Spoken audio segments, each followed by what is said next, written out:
Stress is the health epidemic of the 21st century. Everyone's kind of looking for this elusive silver bullet when really the truth is Many people, before they've even got out of bed in the morning, have exposed themselves to maybe 10 to 15 micro stress doses. I think the most important practice for most people, Jack, is a daily practice of solitude. it's often a business owner's willingness to work hard is what keeps them stuck. It's not which expert should I trust, it's why do I no longer trust myself?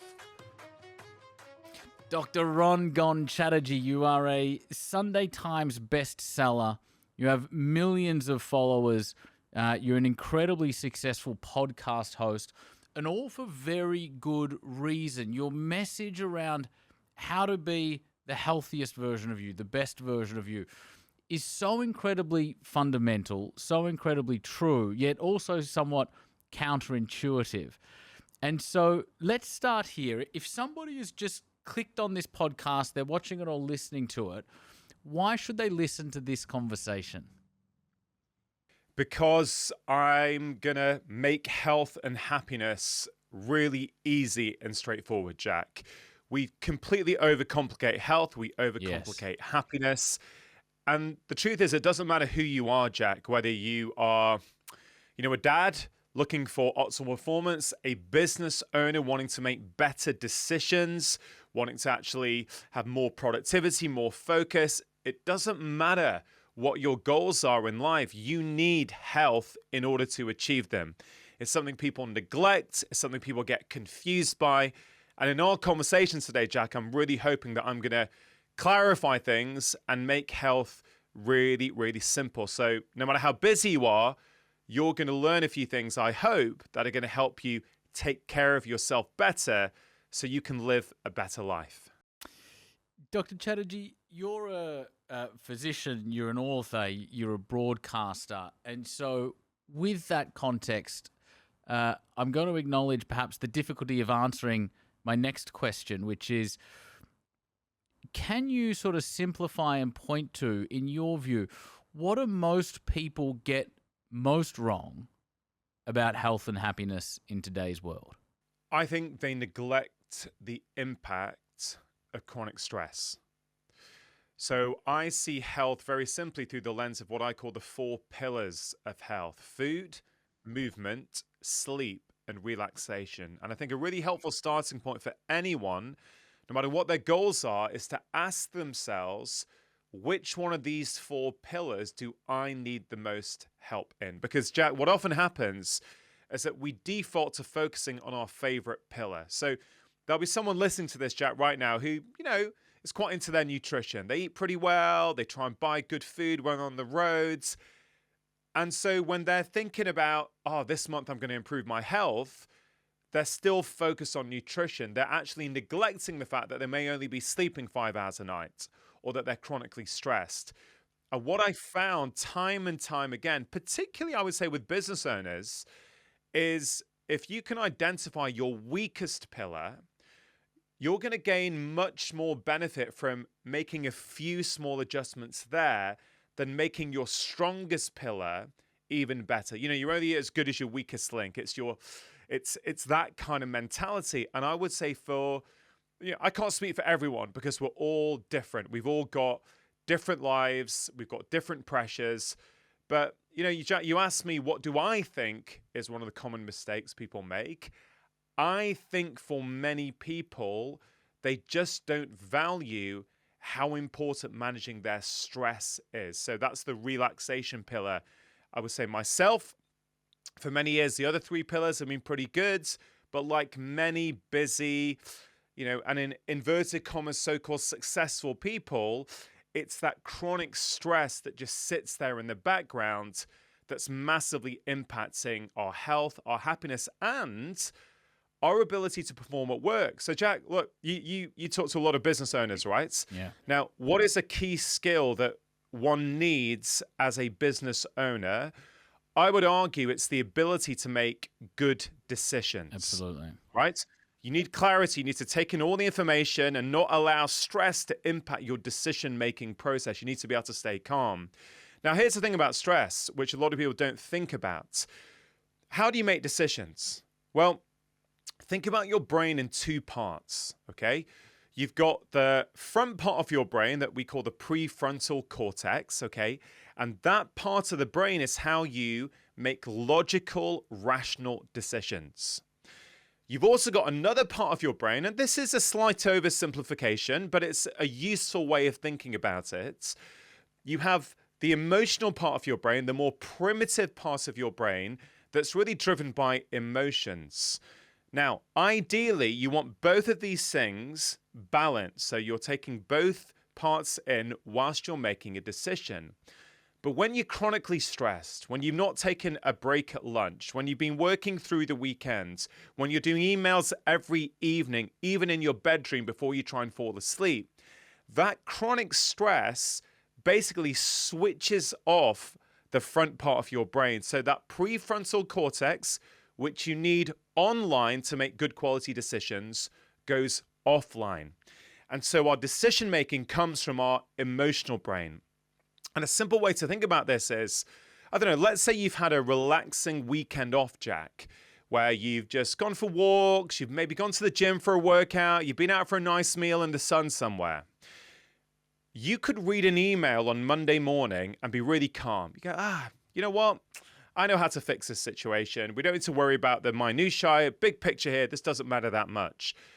If you have a really busy week at work, right, where you're traveling, you're sleep deprived, you're working into the evenings, you could get the same email on a Friday afternoon, and your interpretation of that email is completely different. Now it's a big problem. Oh my God, what are we going to do? This is a problem. The email hasn't changed. What's changed is the state of your nervous system. So going back to your question, I think for many business owners, where they're going to get the most impact, yes, for their health, yes, for their happiness, yes, for their relationships, but also for the way they make decisions at work, is to pay attention to their stress levels and think about what can they do, small things that they can do regularly that will massively reduce those stress levels so that they can perform better. I absolutely love all of that. I've come to term that kind of dynamic that you're talking about as resilience fatigue. And so in 2016, we were losing probably $500,000 a month. We were 3 months away from losing $800,000 a month. I had to go from 90 people to 40 people in a matter of days, and that didn't solve the problem. It just gave us 2 weeks so that we had time to try and solve the problem. And I came into that scenario so fortified. And I mean, you kind of have to be, or else we wouldn't have survived. You know, so fortified and so certain. And by all accounts, we were dead in the water. But we had the kind of foresight and the certainty to say, no, we're going to choose a different reality here. That sort of begun the hardest few years of my life. Come, say, 2018, 2019, I would get an email that wasn't even stressful relative to the 2 or 3 years that I just kind of navigated. And the email would knock me off center. And it's exactly as you just said, Dr. Chatterjee. It was, again, just what I kind of started to call resilience fatigue from my own experience. It was the stimulus was so much less than the stimulus that I'd just been battling through. But my sense of inner resilience was so depleted that I was unable to function constructively. Yeah, we see the world, Jack, through the state of our nervous system.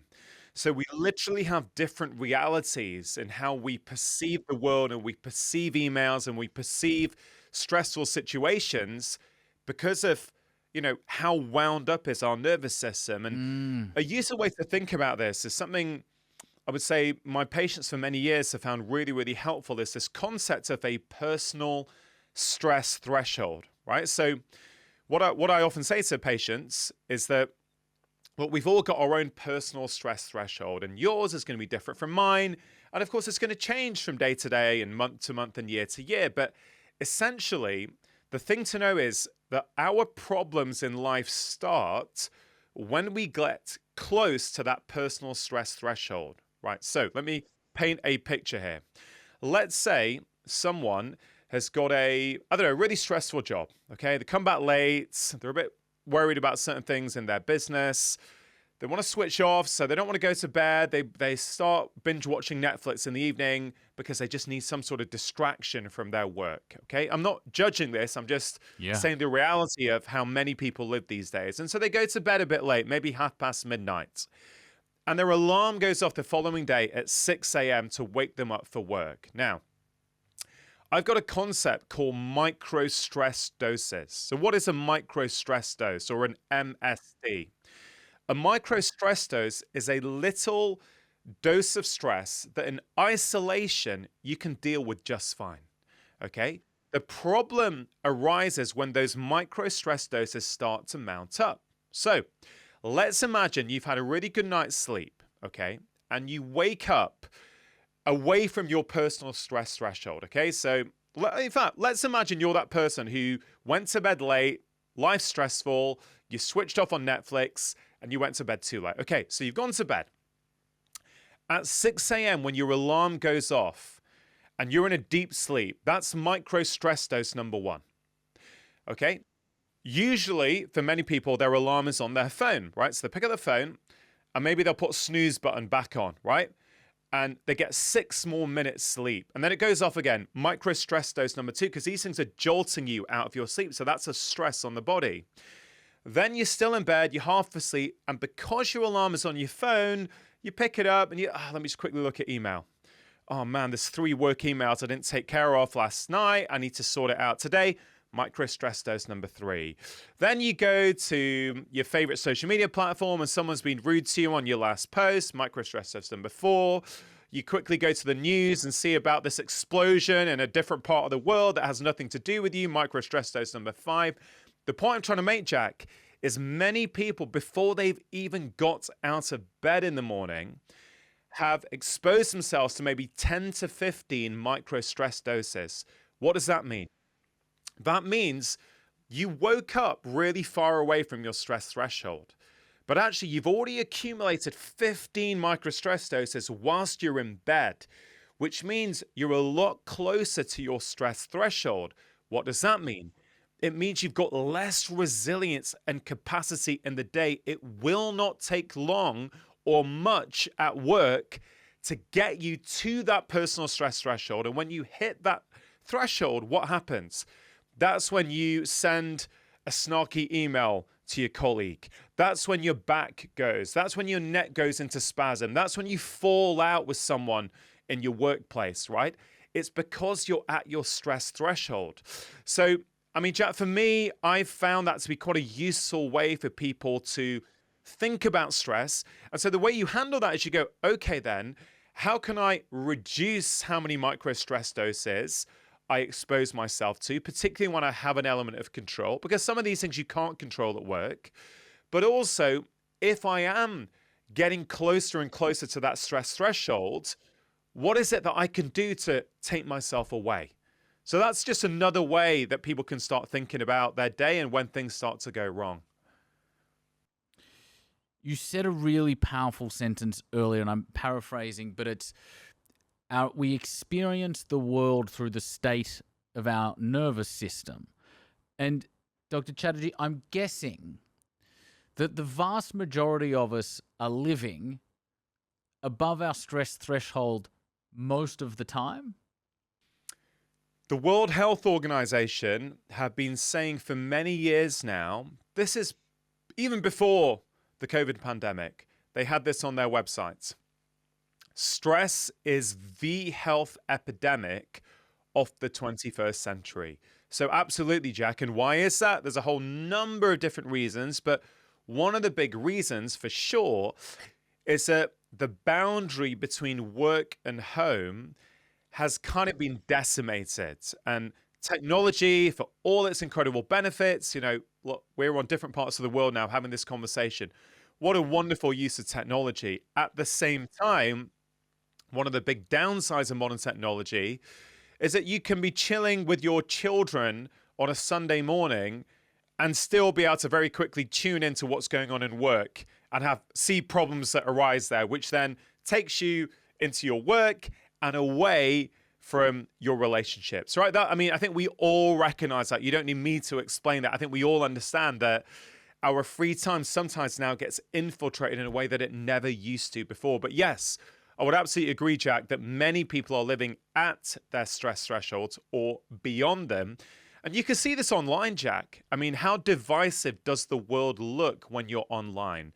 People fighting, people disagreeing about just the most trivial things.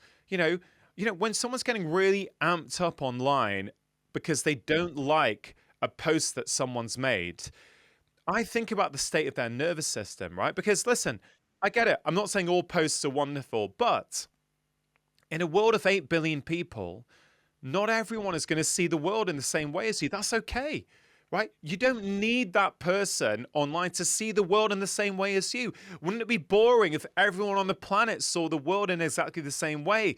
And I think people need to just take a beat sometimes before they start getting caught up in negativity and go, how does it really help me to comment on this post, right? Will it really change anything in the world? Or will it just amp me up, which will then impact my business and my relationships and my health? And I think we need to learn a bit of that emotional regulation to actually exist in this modern world. I want to focus most of our conversation on how do we better look after ourselves, optimize ourselves. I'm just going to take the conversation in a starkly opposite direction for one moment. Can you increase your stress threshold? Yeah, absolutely. This is a movable line. Okay, it's an imaginary line, but it's movable depending on what you do, right? So we know, for example, let's take exercise or movement, right? We know, many of us know that, for our physical health, moving our bodies is really important, okay? And over the last few years, there's been more and more awareness, thankfully, that it's really good for our mental well-being as well, right? Because, whatever you like doing, right? You go for a bike ride, lift some weights in a gym, you go for a walk, whatever it is, everyone feels differently afterwards, usually better, right? Yeah. Because your state changes when you move, right? But one of the other things that regular exercise does is it makes you more resilient to stress. Okay, so exercise is actually you practicing stress because exercise is a stressor on the body, right? So if you're regularly exercising, you're kind of working out your body's stress response so that when you then face stress in other parts of your life, you're better able to deal with it. So exercise is a prime example of something that you can do. And again, we don't need to obsess too much about the type of exercise, right? We've all got forms of movement that we love doing, right? If someone's listening and they haven't found it yet, I would say keep looking because there is a form of movement out there that you will love and it won't be an effort to do. Maybe running on the treadmill in the gym doesn't light you up. So maybe it's not the right thing for you to do. Yeah. Maybe you should keep looking until you find the thing and then you won't need motivation to do it. You will want to do it because of how good it makes you feel. So exercise can help you. At the same time, Jack, just piggybacking what we're saying now onto what we said before, if you can develop some self-awareness over the state of your nervous system, and we can talk about how we can do that shortly if you want. But when you notice that I'm getting close to my stress threshold, maybe I'm getting a bit short with the people around me, little things on email are starting to really bother me. If you can train yourself to go, wait a minute, I'm hitting my stress threshold here, you can also do things in the moment that take you away from it. So for example, breath work, right?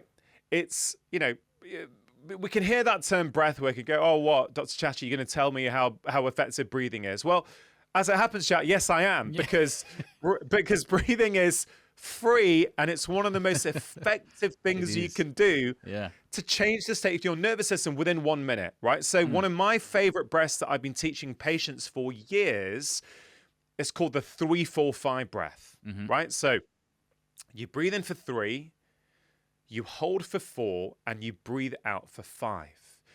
One of those breaths takes 12 seconds. 5 of them take 1 minute. Now, here's the thing. If you are feeling it at your desk, you're answering emails, and you're really feeling that you're close to your stress threshold, just for 1 minute, look away from the screen and do 1 minute of 3, 4, 5 breathing.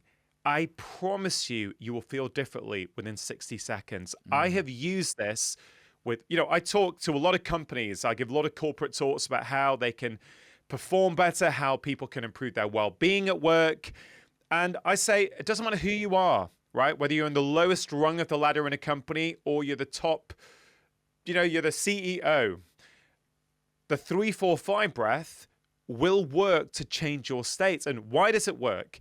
Because we know that when your out breath is longer than your in breath, you basically switch off the stress part of your nervous system and you help promote the relaxation parts, right? So it's something I sometimes do it before my team meetings. I've encouraged people in companies before they have meetings with their team, why don't you all do that 3, 4, 5 breath together? So going back to your question, can you increase your stress threshold so you can deal with more stuff? Yes, you can. I mentioned exercise is one way to do that. Regularly doing breath work will also do that for you. At the same time, even if you don't do that and you just notice that you're close to your stress threshold and you still got a busy day at work ahead of you, I'm not saying you have to just, switch off the laptop and go and do 2 hours of yoga, because that's not feasible for most people. I'm saying, what about 1 minute of 3, 4, 5 breathing? You will find yourself, you built in that capacity again. Dr. Chatterjee, I'd love to give the audience an immediate experience of this. Would you be happy to walk us through 2, 3, 4, 5 breaths? Yeah, for sure. No problem at all. So the other thing I'd caution, if you're driving and listening to this, maybe just, you can actually do it, but, I've got to be safe and just be careful. Yeah. Stay focused but on yeah, the road. wherever you are, even if you're out walking somewhere listening to this podcast, maybe just stop for a moment and do this with us. Okay, so I'll count us down. Okay, so it's 3, 4, 5. Okay, so everyone who's listening now, take a full breath out. Okay, now breathe in for 3, 2, 1. Hold for 4, 3, 2, 1. And breathe out for 5, 4, 3, 2, 1. Breathe in for 3. 1, 2, 3. Hold for 4, 3, 2, 1. And now breathe out for 5, 4, 3, 2, 1. Okay, you can breathe normally now. Jack, what did you feel as you were doing that? That's amazing. I genuinely felt differently and calmer after doing it once. It's incredible. Yeah, people don't realize, they think, it's a cliche, breathing. Hey, there's so much scientific research out there. And why I love it is because I'm very passionate about giving out health advice that works for everyone, the wealthiest in society and the poorest in society. And what I love about breath work is that sort of breathing method is completely free. So no matter who you are, you can take that around with you in your back pocket and use it when life demands that you need to get more present or just calm things down a little bit. Now, if anyone's listening and thinks, well, I don't need that, right? Well, what about this? The Navy SEALs, the US Navy SEALs, we know does a form of breathing called box breathing before they go out into combat. Yeah. Now, here's the thing. If the US Navy SEALs are using breath work to help them perform better, are we perhaps a little bit arrogant to think, well, no, Won't work for those us. Navy SEALs, they need to do it, but we don't need to do that. And I take that as inspiration to go, even the elite of the elite are using simple breathwork practices to perform better. And I promise you, whether it's in your work, your business, or if you're a business owner And sometimes your work bleeds into your relationships, right? So you're answering emails, you're getting stressed out of work, and then you go straight into, let's say, a conversation with your partner, your girlfriend, your boyfriend, your husband, your wife, or your children. And that stress permeates in and affects those relationships, which is very, very common. I challenge you, before you finish work for the day, before you then go and interact with your loved ones, could you do 1 minute of 3-4-5 breathing? You'll change your state. You'll then show up with your family, if you have a family, or your partner or your friends, whoever, whatever those close relationships are for you, you're going to show up in a different way. And that's really, really important, because I know many high performers, many business owners, they don't want to impact their relationships negatively, but they do because they're not aware of the state of their nervous systems. Yes. Dr. Chatterjee, one thing that's so present for me as we're talking through this, and I want to dive deeper into the nutrition and the movement, sleep. It's what you're talking to, as I said at the top of the conversation, are really foundational, fundamental, timeless truths.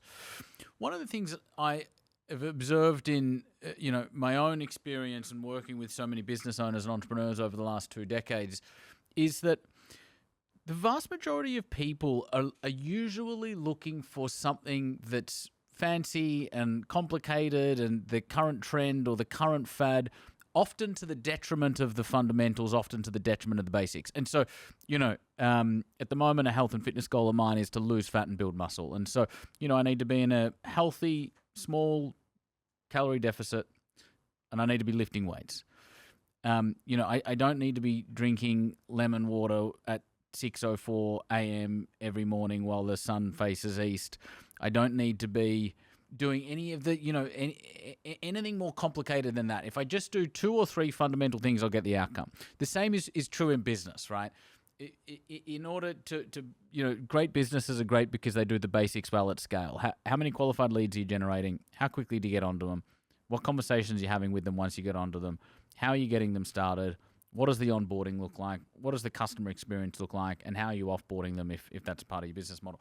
And if you get those 6 or 8 things right, if you do them well, you won't be able to avoid making a lot of money. You know what I mean?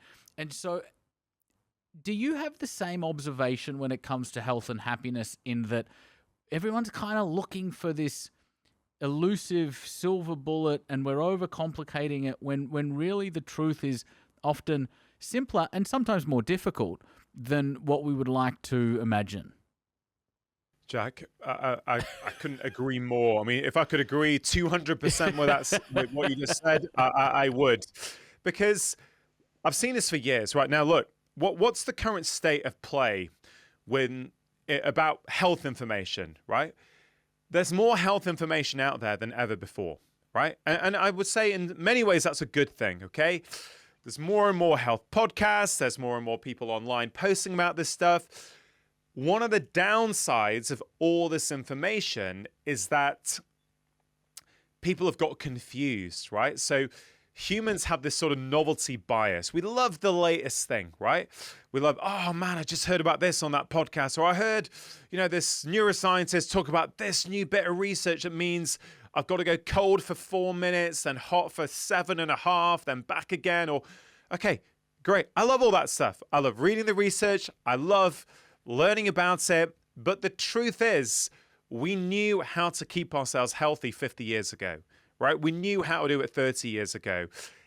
The reality is we're just not doing it. Okay, there's been many cultures around the world for thousands of years, traditional Chinese cultures, traditional Indian cultures. The basics of well-being have been known in humanity for many, many years. And I think sometimes we get seduced by the latest science. Don't get me wrong. I love seeing the latest science. But often, or usually it's just reminding us what we've kind of always known. And I go back to something I said at the start of our conversation, Jack. For me, most people will get the health outcomes they want by focusing on the 4 key pillars: food, movement, sleep, and relaxation. You don't need perfection in any one of these 4 pillars, but you do need to pay attention to them all. And you will often find in life that you'll get more benefits, not by focusing on your strongest pillar, but by making a few small changes in your weakest pillar. I've seen it time and time again. Now, listen, that doesn't mean I'm not a fan of certain supplements some of the time for certain people, right? Because people go, oh, it's all lifestyle, or it's, supplements are a load of rubbish. And I'm like, wait a minute. Nothing works for everyone. Sometimes I found supplements to be very helpful with certain patients, right? But generally speaking, you're not going to go far wrong if you pay attention to the basics. And as you demonstrated, Jack, that applies to business. I've just mentioned it through the lens of health. The same thing applies in our relationships, right? What do we need to do in our relationships, right? Be present with the people that mean something to us. Make sure when we're conversing with them that we make sure we listen and they feel seen and heard. Respond kindly and compassionately. Spend a bit of time with them. I mean, these basic fundamentals are going to help you in whatever aspects of life. And I think the problem with this information era, as much as I love it and I'm part of it because I release a lot of content on my Instagram. I've been putting out a weekly podcast for 7.5 years now, right? So I'm part of that. So I'm not against it. At the same time, I think people just need to recognize that they probably know enough already. They don't need more knowledge. They need a little bit more action. That's really powerful. There's a couple of directions I want to take this in. I have to dive deeper into the last sentence that you just finished on, which is we don't need more knowledge. You don't need to know more stuff. You probably just need to do the stuff you already know. In your view, Dr. Chatterjee, why don't we behave in a way that's consistent with what we already know we should be doing? Yeah, Jack, that's a great question. I'm obsessed with thinking about this. Yeah. Why is it that despite all the knowledge, we're not taking action? And I think there's a few reasons for that. One reason that I don't think we talk about enough, it kind of relates to what we just said, right? And I'm going to talk about confusion, right? So people say that knowledge is power, don't they? Right? If I had enough knowledge, all I need is more knowledge. But then let's look at the state of play through the lens of health, okay? And I'm sure the same thing applies to business, but let's look at it through the lens of health. Yeah. There's more health information out there than ever before. Okay, great. So that should mean that with all this increase in knowledge, we have better health outcomes. Yeah. But if you look at the data suggests that despite all that increase in knowledge, our physical health is getting worse and our mental health is getting worse. Okay, so what's going on? Why is more knowledge not equating to better health outcomes? And I think one of the reasons is because of confusion, right? So I believe that across society, we have outsourced our inner expertise to external experts. And I think it's a huge problem, right? I say that as an external expert myself. Yeah. I cannot possibly know what is the right approach for you because I don't know you. I don't know your life. I don't know your pressures, right? So here's what happens. Let me bring this to life, Jack, through the lens of nutrition. Okay. So how many people are confused over the best diet that they should be consuming for their health, for their body composition, or whatever it might be? I would say a lot of people, right? I've seen many patients over the years who are confused. Oh, Dr. Chatterjee, I heard about this diet and this influencer said that and this person said that. Now, why are we confused? We're confused because we have absorbed the belief that there is one perfect diet for everyone. Now, Jack, I've been a doctor for over 23 years. I've seen tens of thousands of patients in my career. And I can tell you one thing I've learned is that there is no one approach that works for everyone, right? One person's medicine is another person's poison. Now, if you go into consuming this information with that belief, suddenly you're not looking for the best approach. You're looking for the best approach for you. Yes. So I will get on my podcast chat sometimes people saying, Dr. Chatterjee, I'm really confused, right? few weeks ago, you had this amazing expert talking about the benefits of a whole food, plant-based diet for depression. And they presented case studies and research. Okay. And then, last week you had another expert from Harvard, right, who actually said that a low-carb diet or a ketogenic diet is the best diet for people with mental health problems. And he also shared case studies and research. I don't know which expert to trust. And I don't think, Jack, that's the right question to be asking in 2025. I think the more helpful question is not which expert should I trust. It's why do I no longer trust myself, right? Why do I no longer trust myself? And I would suggest to people, I say, well, hold on a minute. Why don't you for 4 weeks do what expert one said? Yes. And pay attention. Yes. Pay attention to how you feel. How's your mood? How's your energy? How's your digestion? How's your sleep? How's your gut? Right? How's your, all these things, pay attention. And then for the next 4 weeks, do the other one. Yeah. Pay attention to those same things. I bet you for 95% of people, you will know when you are on the right diet for you at that moment in your life. And this is probably one of the ideas I'm most passionate about. This is the kind of main idea in chapter 1 of my latest book, which is called Make Change That Lasts. That chapter is called Trust Yourself, because I think there is nothing more important that we need now in this world of increasing information. If you think one day that all the information online is going to all say the same thing, and every expert is going to agree, and you're going to go, oh, finally, the science is settled. There's consensus. Right? You're going to be waiting a long time, right? You have to. And look, Jack, you're the business expert, right? Not me. So I would ask you a question, right? There is generic business advice out there, right? But is there not a case for saying sometimes you've just got this sixth sense? You got, you know what? I know what everyone's saying around me, but I think this is what I need to do for my business. Like you just get that gut feeling, you know. 100%. I don't know. Would you say that is important? One again, if I could agree with you 200%, I would. Because there's so many different variables, right? What stage of business are you at? That's one of the main variables that a lot of people aren't even kind of conscious of. What's your risk appetite? How profitable are you? Are you net cash flow positive or negative on a monthly basis? What's your cash at bank? How big's your team? And so I often think deeply about exactly what you're outlining right now, because I scroll Instagram, right? And you know, it literally be one post will be set a goal and tell everybody about it. Public accountability, you're more likely to do it. And then the very next post will say, set a goal and tell nobody about it until it's complete. And I find it amusing now because I kind of trained myself to look for it. And so I see it everywhere. And I just think, you know, if I was new to business or new to learning about personal development or mindset, I would be utterly confused because every 4 or 5 posts I'm getting told something different. And if I'm not consciously observing these posts with an intentional eye, and I just kind of buy into every one, then I'm going to internalize that confusion. Let's talk about those 2 posts. Both of them are probably helpful and effective strategies for different people. You know, particularly in the business world, there's a lot of discussion around you just need to work harder.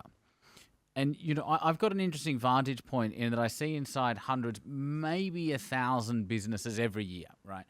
And one of the things that I observe is it's often a business owner's willingness to work hard is what keeps them stuck, because it got them started. It's a good mode and way of operating to get started.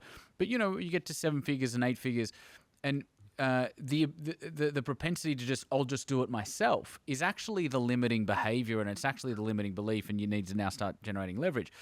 And so, and then you'll see some post on Instagram that'll say, you know, you're working too hard, work more strategic. And so you'll see both kind of posts.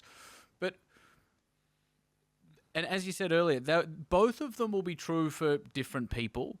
And both of them may be true for you at different stages of your journey. And this is where it comes back to what you were saying a moment ago, Rangan, is I think perhaps, you know, as I kind of just reflect on my own journey, I think perhaps there's a temptation in us to find the one silver bullet where I can adopt this forever and then I no longer need to think about it again.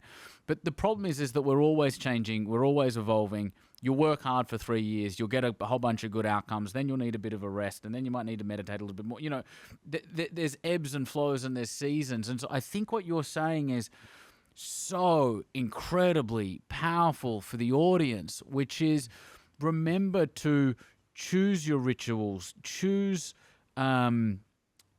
consciously choose and adopt your habits according to what you need now. Yeah, and accept and be acutely aware that these things are going to change, right? So I'm on, Jack, as a health so-called expert, right? I'm a doctor, but I've also become a business owner, right? It's really interesting. I've really been thinking about that recently. I went to medical school in 1995, Edinburgh Medical School in Scotland, training to be a National Health Service doctor. I had no idea back then that in 23 years' time or whatever, or, you know, in 2 or 3 decades' time, that I was going to host the largest health podcast in Europe, have 6 Sunday Times best-selling books, and I'd have this sort of big content machine that goes out, right? I've had to learn and figure stuff out along the way because now, you know, putting out our podcast is like putting out a TV show every week. There's 8 or 9 people who work on the show each week, right? And so what's really interesting is I've had to, from doing everything myself, because the truth is I just started my podcast to try and help people. I didn't even take sponsorship for the first 1.5 or 2 years. I was just like, oh, yeah, this is a great way of communicating with people. Then I was suddenly like, wow, it's costing me quite a bit of money to put this out and engineering costs and, you know, my time and stuff. So I've had to learn, and I found it hard at first to let go of certain things. You know, the temptation to go, well, nobody can do it as well as I can do it. You know, I know what this needs. And look, I do fall into that trap sometimes, but over the last year and a half, my life has got a lot better because I've actually outsourced to various members of my team. Oh, guys, you choose the clips from the show that we put out on Instagram. Yeah, I'll check them, but you guys choose it. Yeah. And, you know, would I sometimes choose different ones? Yeah, I would, but I've had to make a calculation. The cost of me choosing and getting it exactly how I want is more work, more stress, less time with my wife, and less time with my children. So I now made that calculation. Like, yeah, okay, you know what? Yeah. Actually, I'm going to outsource that and accept that it won't be what I would do. And maybe sometimes it's going to be better than what I would do because I've got my own internal bias with how I look at this, right?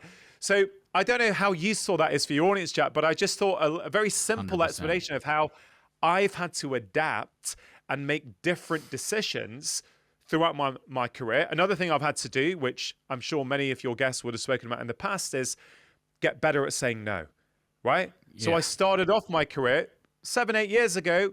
Yeah. You invited me to do something. Yeah. I'd be saying yes. Exactly. Yes, yes, yes, yes, yes. Yep. Now I've had to get better at saying no, no, no, no, no, because the approach that let's say got me to where I am today is not the approach that's going to keep me happy and satisfied and grounded at where I am today. You know, as I've got more and more well-known, the incoming to my life has just exponentially increased. I've had to make myself harder to get hold of. Not because I want to be an idiot or I want to be, you know, difficult to get hold of, but I've had to. You have to.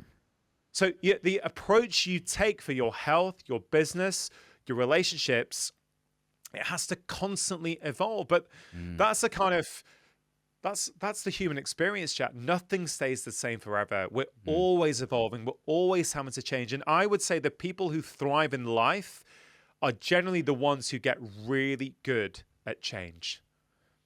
Yes, that's such a powerful point.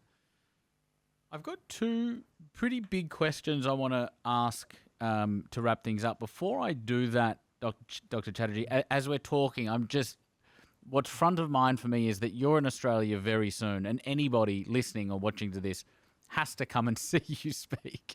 And if they can't for whatever reason, we need to get the book, Make Change That Lasts, or any of other Dr. Chatterjee's other 5 books. Talk to us about the upcoming Australia tour. I believe it's Melbourne, Sydney, Brisbane. Talk to us quickly about what you're doing there and how they can learn more. And then I want to land the plane with a couple of deep questions. Yeah, well, first of all, I simply cannot wait to come to Australia. I've been as a kid on a family holiday like 35 years ago. I can't remember that much apart from thinking Sydney was an amazing city. Yeah. But I'm coming with my wife and children for our big family adventure our summer, your winter. Yeah. But yeah, and sort of it's all around these 3 live dates that I'm doing. Melbourne, Sydney, and Brisbane. It's like an evening with me. Depending on what ticket you buy, there's going to be an early 1-hour Q&A with me for certain ticket holders. And then when I come on stage for about 7:30, I'm going to talk for about an hour and 15 minutes, loads of practical tools. And then there's another 1-hour Q&A with me. So I'm really excited. It's going to be very interactive. I know that actually, although I'm based in the UK, and my podcast is, predominantly, sort of, we film here, we publish here.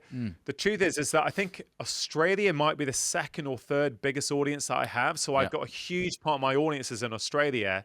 Yeah. And I just can't wait. I can't wait to see what are the questions people are asking in Australia. What are the things that people are concerned about? And, I'm going to be on stage. You can ask me anything you want, basically. And so, it's going to be a really, really fun evening. If you're around and you want to do that in July and in your winter, which I'm still hoping is going to be sunny, do come along. Melbourne, Sydney, and Brisbane. And I can't wait. I really can't wait, Jack. And we'll drop a link to that tour around whatever it is you're watching or listening to this on so that you guys can do that. But do make sure you get along to see Dr. Chatterjee. If I was in Australia, I would 100% be there with my wife as well. Dr. Chatterjee, you pointed to earlier, so 2 questions. You pointed to earlier, one is able to become more attuned to the state of their nervous system. And it was in relation to the stress threshold, but kind of, how you're doing from a nervous system perspective. And so first question is, how does one become more attuned to that? I'm listening to this, I'm watching this. How do I know where I'm at right now? And then secondly, in closing, where does one start in improving the state of their nervous system? What are 1, 2, 3 kind of practical things that I can kind of turn this video off, turn this podcast off, and start to do straight away? Yeah. Okay, Jack. I love that. Okay, so if you've never tuned into the state of your nervous system before, you're not going to suddenly become a master at it by just hearing me and Jack talk about this, okay? It's going to be something that you're going to have to practice a little bit. But it ain't as hard as you think. It's actually an innate skill that we all actually have. We've just forgotten how to do it. You actually probably had it as a kid. Yeah. You knew when you were slightly off in a day or whatever it might be. We've just lost a lot of this because of the busyness of the modern world. We're constantly outside of ourselves. I think the most important practice for most people, Jack, in 2025, whether it's health or happiness, is a daily practice of solitude, right? And what do I mean by solitude? I mean just some form of practice where you're not consuming stuff from the outside, you're listening to what's going on the inside. Yes. Right? And so this could be a walk, right? This could be breath work, meditation. It could be just sitting in silence while drinking your cup of coffee, right? You have your morning coffee, but you're not also scrolling emails or Instagram at the same time. You're just enjoying the coffee. Yeah. I really do think that's so important. And I've written about this in some of my books, Jack, this idea that I now have a morning routine, okay? And morning routines get a bit cliched, Again, if it works for you, great. If it doesn't, that's fine as well. For me, it works super right well, right? It works great for me, right? I do a few things in my morning routine. But one of the things I've noticed over the last few years is that when my stress load is starting to rise, I feel some tightness in my upper right back. Okay. Now that would have been going on for years. I was just too disconnected to notice. So now when I'm sitting there and I'll do some sort of breathing practices for about 5 minutes, okay? I'll notice what's going on in my body. And when I start to feel that tension, I'm like, why is that tension there? What's going on in my life? And it's usually a signal that my stress load is starting to rise. So with that awareness, I can then go, actually, you know what? Do I really need to take that meeting this evening or tomorrow? Can I postpone it? Maybe today I must make sure I don't work through lunch and I go for a 20-minute walk around the office.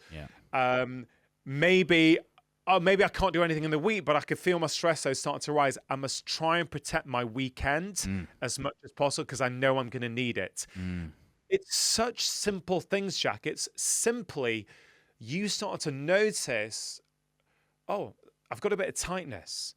And your body is often the best signal of when your stress load is coming to the surface. You might start to get a bit of indigestion. Suddenly you're not falling asleep as quick as you might usually fall asleep, right? There's always a way, but you'll get it with a daily practice of solitude. That's the first thing I wanted to say. And the second thing I want to say, which kind of relates to your final question as well, about what are some simple things people can do. I want to answer that in two different ways, okay? So I start each day by answering 3 questions. Okay, and I put them in a journal called the 3-question journal, and loads of people find it super, super useful. And I've chosen these 3 questions because they're simple, but they're very, very powerful, and they take just a few minutes to answer. Okay, so the first question, and I usually do this with a cup of coffee. So I'm in my kitchen with a nice cup of coffee, made the way that I like it. And whilst I'm drinking it, I'll answer these 3 questions in my journal. Okay, number 1, what is one thing I deeply appreciate about my life? Okay. There is so much evidence, scientific evidence on gratitude, right? We may think it's a bit soft. I'm telling you, if you're stressed out with your business, right, just paying a little attention to what you can be grateful for in your life, it changes the state of your body and mind. We know from the research that gratitude practiced regularly can lower anxiety, lower depression, make you up to 25% more productive, right? It can help you sleep better. All these things, you just got to do it. You can know about it, you can hear it on a podcast, but then if you then go on with your life and don't practice it, nothing's going to change, okay? So one question, what's one thing I deeply appreciate about my life? Second question, what is the most important thing I have to do today? That is such a great question, Jack, because in a world where everything feels important, where we have multiple competing priorities, this question, I was going to say forces you, but kind of encourages you to make a decision. What is actually the most important thing I have to do today? Sometimes it will be work. Sometimes it will be health-wise. Sometimes it will be personal life. But in a world where we always feel that no matter what we did, there were always other things that we could have done, right? Our to-do lists are never done these days. This helps you realize that I'm going to put one thing down, and if I get that thing done, today counts as a win, right? So some days it will be a work task. But you know, Jack, on other days it'll be, you know what?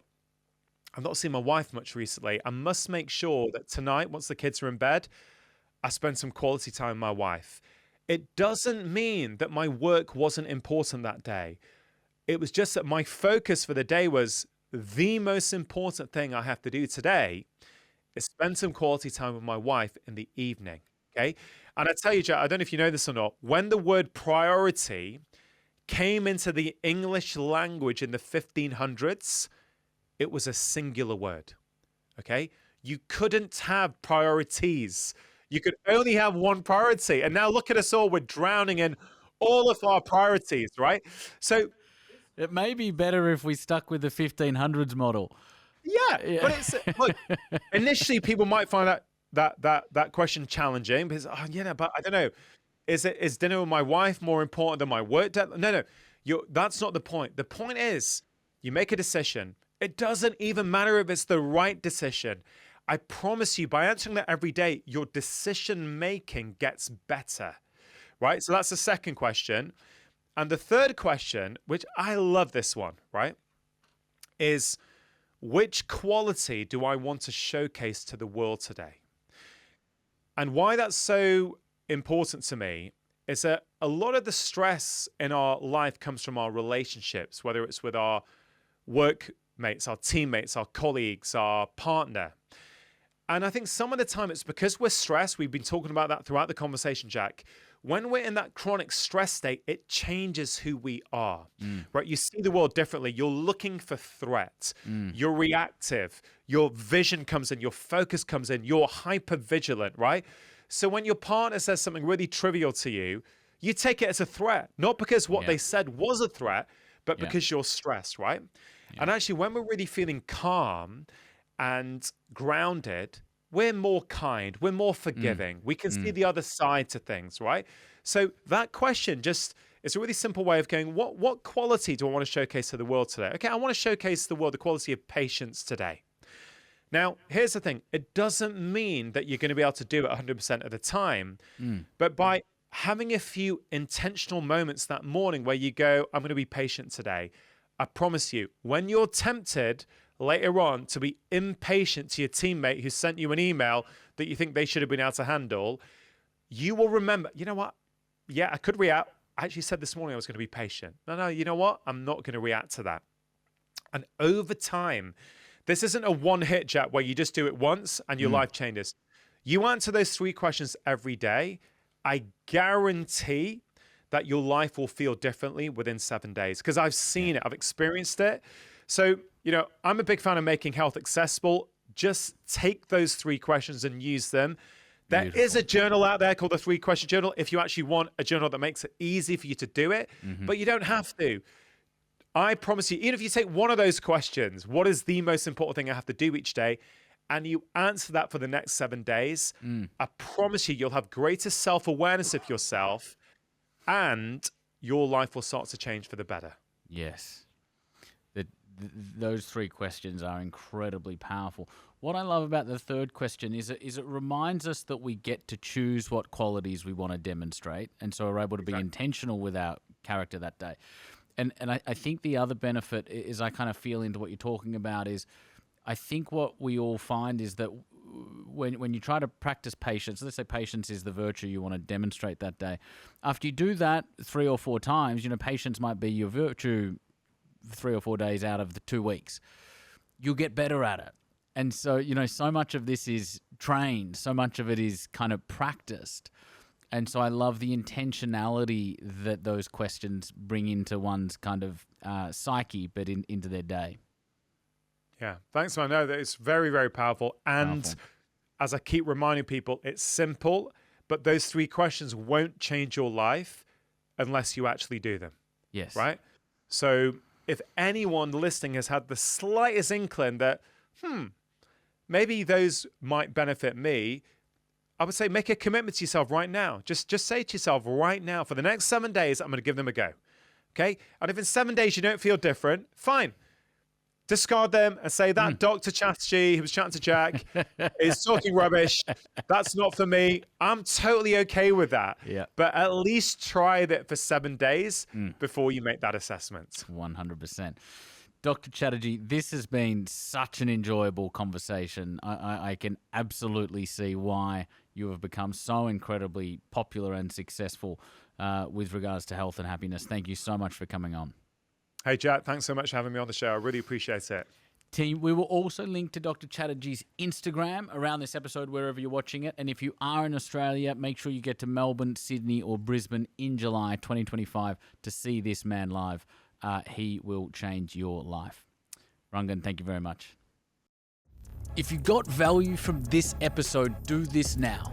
Hit subscribe and leave a comment. That's what helps us to grow this show, attract world-class guests, and keep bringing you powerful conversations that move the needle.